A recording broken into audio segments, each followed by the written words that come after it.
Assalamualaikum warahmatullahi wabarakatuh. Apa kabar anak-anak hari ini? Alhamdulillah, semoga selalu dalam lindungan Allah dan selalu sehat di rumah. Bertemu lagi bersama Ustazah Eli dalam pembelajaran PPKN. Sebelum belajar, kita berdoa terlebih dahulu. Sikap berdoa. Tangannya diangkat, kepalanya ditundukkan. Doa sebelum belajar. Bismillahirrahmanirrahim. Rabbi zidni ilman warzuqni fahman. Amin. Alhamdulillah, kita sudah berdoa hari ini. Nah, mari kita lanjutkan apa yang akan kita bahas hari ini. Hari ini, tema kita adalah peduli terhadap makhluk hidup. Nah, makhluk hidup itu ada hewan, ada tumbuhan. Subtema kita hari ini, hewan dan tumbuhan di lingkungan rumahku. Jadi, sebelum melanjutkan materi PPKN, Bu Eli akan membahas subtemanya terlebih dahulu, yaitu hewan dan tumbuhan di lingkungan rumahku. Nah, lalu materi kita berkaitan dengan subtema, yaitu hak dan kewajiban terhadap tumbuhan. Kita masih berbicara tentang hak dan kewajiban, tapi ini lebih kepada bagaimana hak dan kewajiban kita terhadap tumbuhan. Nah, dalam surat Al-Hijr ayat 22 yang artinya, dan kami telah menjadikan untukmu di bumi keperluan-keperluan hidup, dan kami menciptakan pula makhluk-makhluk yang kamu sekali-kali pemberi rizki kepadanya. Maksudnya, Allah menciptakan di bumi keperluan-keperluan hidup seperti yang ada dalam tumbuhan-tumbuhan, buah dan sayuran. Allah menciptakan untuk keperluan hidup manusia. Hewan juga bisa dimanfaatkan sebagai makanan. Nah, dan kami menciptakan pula makhluk-makhluk yang kamu sekali-kali memberi rizki kepadanya. Maksudnya adalah hewan. Kita sekali-kali memberi makan kepada makhluk tersebut. Kepada hewan, contohnya seperti kucing, ayam. Ketika menjumpai hewan-hewan tersebut, sekali-kali kita memberi makan kepadanya. Nah, itu sama saja kita memberi rizki, membantunya, memberi rizki, berbagi rezeki kepada makhluk hidup yang lain. Nah, sebelum kita lanjutkan, kita bernyanyi bersama-sama dengan nada kring kring kring ada sepeda. Nah, liriknya diganti dengan yang berkaitan dengan makhluk hidup. Kita nyanyi bersama-sama ya. Bu Eli akan hitung 1 sampai 3. 1, 2, 3. Mo mo mo suara sapi di tengah-tengah lapang, yang suka makan rumput disebut herbivora. Miau miau miau suara kucing di dekat-dekat rumah, yang suka makan daging disebut karnivora. Kok kok kok suara ayam di dalam kandang-kandang, yang pemakan segala disebut omnivora. Nah, dalam lagu ini ada 3 jenis binatang yang dibagi menjadi 3 berdasarkan makanannya. Pertama herbivora, kedua karnivora, dan yang ketiga omnivora. Coba kita lihat bersama-sama. Nah, penggolongan hewan ada 2, yaitu berdasarkan tempat dan berdasarkan makanan. Pertama, berdasarkan tempat. Hewan yang hidup di air. Hewan yang hidup di air merupakan jenis-jenis ikan. Biasanya hewan yang hidup di air bernafas dengan insan. Jadi ikan-ikanan itu hidup di air. Kemudian yang kedua, hewan yang hidup di darat. Hewan yang hidup di darat seperti harimau, kucing, ular, sapi, kambing, dan sebagainya. Kemudian hidup di antara darat dan air atau disebut hewan amfibi. Contohnya seperti katak, kadal, sesilia. Sesilia itu bentuknya seperti ular atau seperti cacing yang besar. Nah, itu hewan-hewan yang hidup di antara dua daratan, yaitu darat dan air. Kemudian berdasarkan jenis makanannya. Herbivora. Herbivora adalah hewan pemakan tumbuhan. Contohnya kambing, sapi yang memakan rumput-rumputan. Kemudian yang kedua adalah karnivora atau hewan pemakan daging. Contoh hewan karnivora diantaranya adalah kucing, singa, harimau, serigala, dan masih banyak lagi.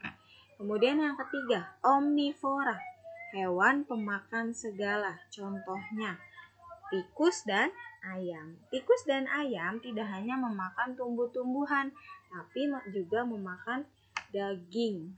Jadi tikus dan ayam disebut omnivora, pemakan segala. Kemudian jenis-jenis tumbuhan. Jenis tumbuhan dibagi menjadi dua. Pertama, monokotil dan dikotil. Monokotil adalah jenis tumbuhan yang berkeping satu atau berbiji satu.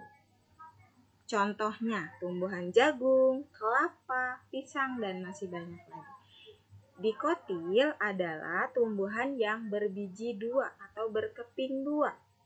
Contohnya hewan yang bersuku jarak-jarakan seperti pohon ceremai, ubi, kayu karet, pohon jarak, suku petai, itu juga termasuk hewan yang berkeping dua, tumbuhan yang berkeping dua, dan masih banyak lagi. Kemudian di sini ada beberapa manfaat tumbuhan yang bisa kita nikmati sebagai hak kita sebagai manusia yang hidup di bumi. Karena Allah menciptakan tumbuh-tumbuhan salah satunya untuk menyediakan keperluan hidup bagi makhluk hidup yang lain. Contohnya, buah dan sayur bisa dimanfaatkan sebagai bahan makanan.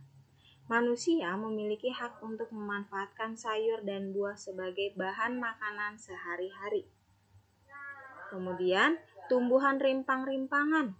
Tumbuhan rimpang-rimpangan seperti kunyit, jahe, temulawak, dan sebagainya dapat dimanfaatkan manusia sebagai obat-obatan alami.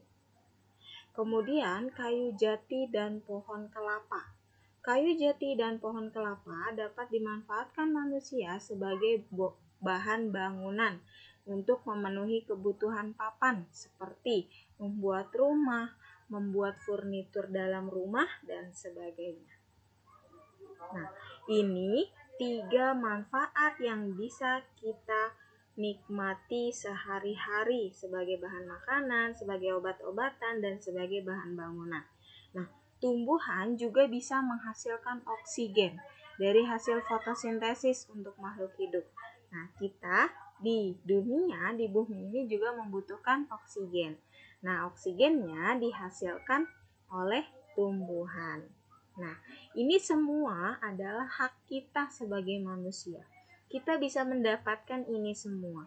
Kita bisa memanfaatkan ini semua. Dan kita bisa menikmatinya semua. Karena semuanya diciptakan dari Allah. Dan Allah memberikan kepada makhluk hidupnya. Kepada manusia yang diciptakannya. Kemudian, tadi kita sudah membahas apa saja hak kita, tapi kita bisa mendapatkan hak kita. Ingat apa itu hak? Betul sekali, hak adalah apa yang harus kita dapatkan. Seperti pembelajaran di pekan-pekan sebelumnya, kita bisa mendapatkan hak kita apabila kita bisa melaksanakan kewajiban kita. Nah, di sini kewajiban kita terhadap tumbuhan. Masih ingat apa itu kewajiban? Nah, kewajiban adalah apa yang harus kita lakukan Berarti di sini apa yang harus kita lakukan terhadap tumbuhan, terhadap tanaman di lingkungan kita?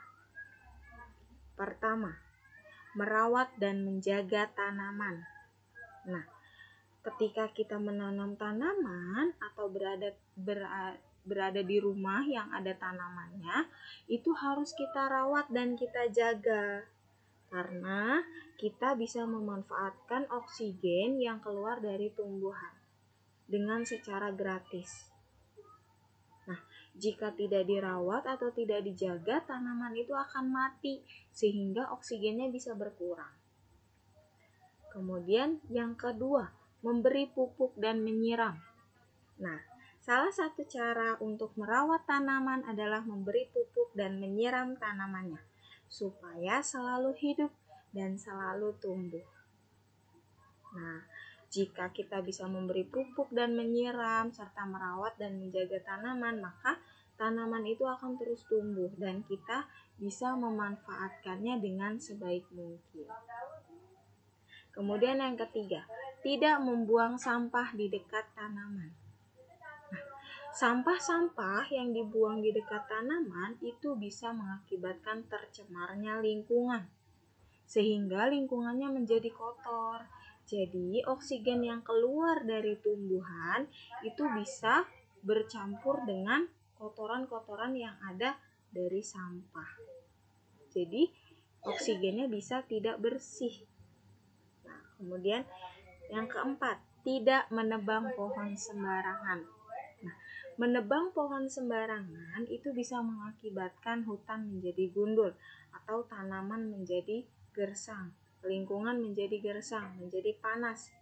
Karena dengan menebang pohon itu sama saja kita mengurangi jumlah oksigen yang keluar dari tumbuhan, jumlah oksigen yang dihasilkan oleh tumbuhan. Karena tumbuhan itu bisa menghasilkan oksigen.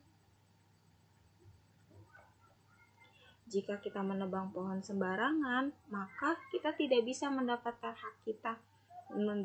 hak untuk menghirup oksigen, atau berkurang hak kita untuk menghirup oksigen. Kemudian, kewajiban terhadap tumbuhan yang lain, memanfaatkan hasil tanaman dengan baik. Nah, hasil tanaman yang baik seperti buah-buahan dan sayur-sayuran yang kita jaga, kita rawat, itu akan mendapatkan hasil yang baik. Nah, hasil yang baik itu juga harus dimanfaatkan dengan baik. Jadi tidak sembarangan dalam memanfaatkan tumbuhan tersebut. Kemudian yang keenam, menebang pohon yang sudah lapuk. Jadi pohon-pohon yang boleh ditebang adalah pohon-pohon yang sudah lapuk atau yang sudah kering. Karena pohon-pohon yang sudah kering jika tidak ditebang itu bisa membahayakan orang lain. Bisa jadi ranting-ranting yang kering itu jatuh berserakan di jalan sehingga bisa membahayakan orang lain. Kemudian yang terakhir, melakukan reboisasi. Reboisasi adalah penanaman kembali pada hutan gundul atau wilayah yang gersang. Nah, tadi kita tidak boleh menebang pohon sembarangan karena itu bisa mengurangi hasil oksigen yang dikeluarkan oleh tumbuhan, sehingga hak kita dalam menghirup oksigen itu akan berkurang.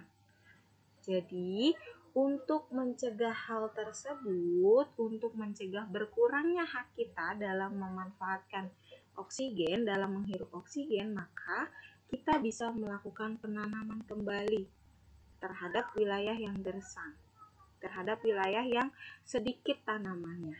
Jadi ditambahkan tanamannya supaya oksigennya semakin banyak dan semakin bertambah. Nah, alhamdulillah sudah sampai di penutup. Apa kesimpulan pembelajaran hari ini?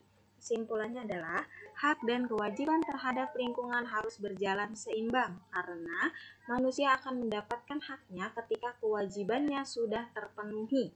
Contohnya, dalam hal pemanfaatan tumbuhan, untuk mendapatkan manfaatnya, manusia harus merawat tumbuhan agar tetap hidup dan terjaga sebagai kewajiban kita. Jadi, menjaga lingkungan, menjaga tumbuhan, untuk mendapatkan manfaat itu adalah tanggung jawab kita. Karena kita yang akan menikmati hasilnya, kita yang akan menikmati manfaatnya. Nah, jadi di sini teman-teman di rumah pastikan bisa menjaga dan merawat tumbuhan yang ada di rumah. Membantu orang tuamu untuk merawat tumbuhan yang ada di rumah. Karena merawat tumbuhan tidak hanya kewajiban orang tuamu, itu juga kewajibanmu. Karena kamu juga pasti menikmati manfaatnya dan mendapatkan hasilnya. Nah, Ibro atau pelajaran yang bisa kita dapat hari ini adalah tidak sedikit hasil bumi yang dapat dimanfaatkan oleh manusia. Allah menciptakan banyak manfaat yang bisa kita nikmati. Namun, untuk mendapatkannya, manusia harus bertanggung jawab dalam menjaga dan merawatnya. Manusia akan mendapatkan hasil yang baik dengan memupuk hal yang baik. Jika kita menjaga dan merawatnya dengan baik, maka kita juga akan mendapatkan hasil yang baik. Sudah siap ya teman-teman untuk menjaga dan merawat tumbuhan di rumahmu? Nah, apa proyek kita hari ini? Proyeknya pertama, teman-teman, amati 3 gambar tersebut. Gambar A, gambar B, dan gambar C.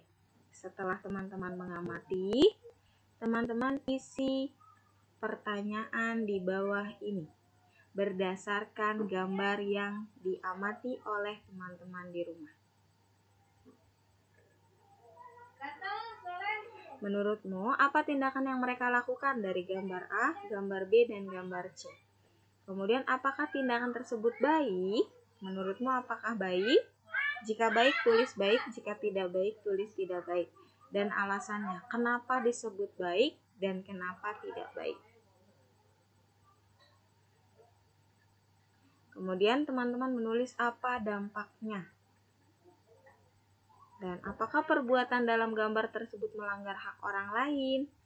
Nah, dan sampai akhir pertanyaan. Alhamdulillah, pembelajaran hari ini sudah tuntas. Pastikan teman-teman menonton video ini sebelum mengikuti Google Meet. Dan jika ada pertanyaan terkait proyek dan materi, silakan boleh ditanyakan dalam Google Meet-nya. Nah, selamat mengerjakan proyek. Bu Eli harap teman-teman bisa mereview kembali materi kita di setiap pekannya, agar materinya bisa teman-teman pahami. Nah, semoga teman-teman di rumah tetap semangat dalam mengerjakan proyek dan bisa menuntaskan proyek sesuai dengan jadwal yang sudah ditentukan. Untuk mengakhiri pembelajaran hari ini, kita membaca hamdalah bersama-sama. Alhamdulillahirabbil alamin. Segala puji bagi Allah Tuhan semesta alam. Assalamualaikum warahmatullahi wabarakatuh.